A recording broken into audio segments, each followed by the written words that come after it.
السلام عليكم، يا مساء الورد، يا مساء الفل، يا مساء الهنا على اخواتي واصحابي وعيلتي الجميله. نورتوني في قناه نانا تشانل. ازيكم يا حبايبي؟ عاملين ايه؟ النهارده نعمل مع بعض الفول بوصفه سهله قوي قوي، يا رب يعجبكم.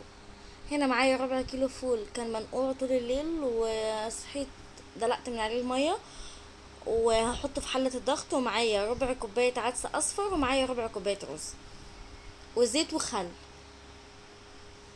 هحط كل المكونات في حله الضغط،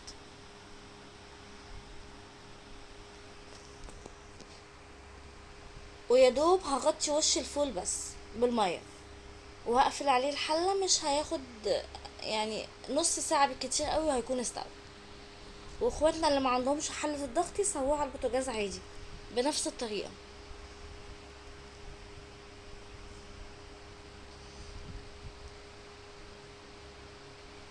وهوريكم شكله بعد ما طلع. بجد زبده وتحفه، احسن من عربيات، احسن من الفول بتاع الشارع، وانضف بكتير قوي. وهنا شكله بعد ما طلع، بصوا مش لازق خالص اهوت يا حبايبي، والحله ما شاء الله. وهو الفول بصوا زبده.